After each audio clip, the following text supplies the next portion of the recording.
Security ذرائع سے یہ بات سامنے آ رہی ہے کہ بھارتی ایئر کرافٹ کیریئر کی کراچی کی طرف پیش قدمی کی گمراہ کن خبر برطانوی اخبار میں چلوائی گئی۔ برطانوی اخبار میں یہ خبر چلائی گئی اور بھارتی ایئر کرافٹ کیریئر 6 اور 7 مئی کی رات کو بھی وہیں تھا جہاں آج موجود ہے۔ اس خبر پر ترجمان پاک بحریہ کا کیا کہنا ہے، مزید جانیں گے۔ کنٹرولر جیو نیوز نسیم حیدر نے ہمیں جوائن کیا ہے۔ نسیم حیدر، یہ خبر بریک ہوئی تھی ٹیلی گراف سے متعلق، انہوں نے کہا کہ یہاں پر ایئر کرافٹ کیریئر آیا ہے، لیکن اب اس کی تردید آ رہی ہے۔ کیا کہا ہے نیول ہماری اسپوکس مین نے؟ دیکھیے، پہلے کہ اس حوالے سے میں آپ کو بتاؤں، پہلے آپ کو ایک اور بریکنگ نیوز بتا دوں کہ دشمن کے مضمون میں آتے بھاگتے ہوئے پاکستان نیوی نے اپنے لڑاکا جہاز پانی میں اتار کر انہیں مخصوص مقامات پر پہنچا دیا ہے۔ پاک بحریہ کا کہنا ہے کہ وہ کسی بھی ایڈوینچر کا مقابلہ کرنے کے لیے تیار ہے، اور پاکستان نیوی کا یہ بھی کہنا ہے کہ بھارتی ایئر کرافٹ جو کیریئر ہے اور جہازوں کی مسلسل مانیٹرنگ کی جا رہی ہے۔ جارحیت پر جو اتری ہوئی ہے سب بھارتی بحریہ، اس کی جانب سے جہازوں کی جو تعیناتی ہے وہ قابل فہم ہے، مگر بھارت کی موجودہ صلاحیت کے لحاظ سے دیکھا جائے تو اس کا کوئی قابل ذکر اثر نہیں پڑے گا۔ اور اس کے برعکس بھارتی بحریہ کے جو اثاثے ہیں وہ پاکستان نیوی کا یہ کہنا ہے کہ وہ پاکستان کے لیے ایک پرکشش ہدف ثابت ہوں گے۔ برطانوی اخبار کی جانب سے جو بھارتی بحریہ کی پیش قدمی پر کے حوالے سے خبر آئی تھی، اس پر رد عمل میں پاک بحریہ کے ترجمان نے کہا کہ یہ اس ناکام بھارتی پروپیگنڈے کا تسلسل ہے جس میں گزشتہ شب مذکر خیز یہ بھی دعویٰ کر دیا گیا تھا کہ کراچی کی بندرگاہ پر حملہ کر دیا گیا ہے۔ ترجمان نے کہا کہ میزائلوں کی جس رینج کا دعویٰ کیا ہے وہ بھی گمراہ کن ہے،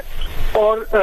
یہ کہ پاکستان نیوی نے دشمن کے کسی بھی ایڈوینچر کا مقابلہ کرنے کی پوری تیاری کی ہوئی ہے، اور جیسے کہ اس سے پہلے انہوں نے یہ بھی کہا تھا کہ اگر کوئی میلی آگ سے جہاز بھارت کا ہماری طرف بڑھا تو اسے بحر عرب میں غرق کر دیا جائے گا۔ آپ کو یاد ہوگا کہ برطانوی اخبار ٹیلی گراف نے دعویٰ کیا تھا کہ بھارت نے سپر سونک کروز میزائل سے لیے اپنے جنگی جہاز بھارت کے پاکستان کی جانب روانہ کر دیے تاکہ کراچی کی بندرگاہ کو نشانہ بنایا جائے، اور یہ بھی دعویٰ کیا تھا کہ طیارہ بردار جہاز جو ہے وہ ڈسٹرویر، فریگیٹ اور آپ 2 جہاز بھی ساتھ ہیں جو کہ پاکستانی ساحل سے تقریباً 300 سے 400 نوٹیکل مائل کے فاصلے پر موجود ہیں، اور وہ براموس میزائل سے لیس ہیں۔ تو پاک بحریہ کے ترجمان نے کہا کہ جس طرح پاک فضائیہ نے دشمن کو چانے شت کیا، جس طرح ان کے جہاز جو ہے وہ پاکستان کی طرف بڑھتے ہوئے گرائے تھے، اسی طرح اب پاک نیوی جو ہے وہ بھی اپنی صلاحیتوں کا مظاہرہ کرنے کے لیے پوری طرح تیار ہے۔ لیکن یہ بھی واضح کیا گیا سیکورٹی ذرائع کی جانب سے کہ ابھی کوئی بھی بھارتی بحریہ کا جہاز پاکستان کے قریب کسی شہر کے پر حملے کے قریب نہیں ہے، اور ساری شپنگ لائن شہر محفوظ ہیں۔ نسیم صاحب، بالکل آپ اس خبر سے متعلق آگاہ کر رہے ہیں، سیکیورٹی ذرائع بھی کنفرم کر رہے ہیں۔ یہ بالکل وہی ٹیکٹک نظر آتے ہیں کہ سائی آپ کا ایک ٹیکٹک نظر آتا ہے کہ پاکستان کو ہجان کی کیفیت میں مبتلا کرنے کی کوشش کی جا رہی ہے۔ پہلے خبر چلوائی جاتی ہے اور پھر جب اس خبر سے متعلق حقائق سامنے آتے ہیں تو وہ خبر جھوٹی نکلتی ہے۔ اسی طرح جو آپ بتا رہے ہیں کہ ایئر کرافٹ کیریئر سے متعلق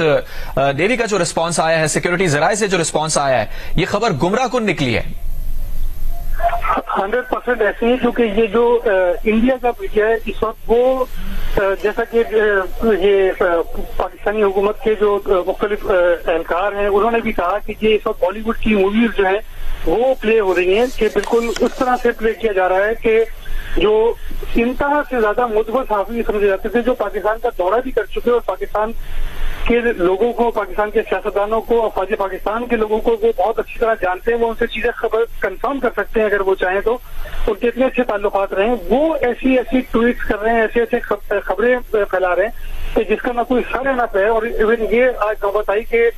وہ یہ تک کہہ دیا کہ لاہور سے کراچی تک جو ہے نا وہ دھواں جو ہے وہ اٹھ رہا ہے۔ اگر کوئی جتنے شہر کراچی اور لاہور یہ تقریباً 1200 کلومیٹر سے زیادہ کا فاصلہ ہے، اگر اتنے بڑے علاقے کے اوپر کوئی دھواں اٹھا ہو تو اس کے ساتھ جو پاکستان کی پورا بارڈر لگتا ہے پنجاب اور سندھ کا، اسی شہر سے جو اس کے ہندوستان کی سائڈ پر ہے، اس میں کسی نے وہ دھواں اٹھتا ہوا دیکھا یا نہیں؟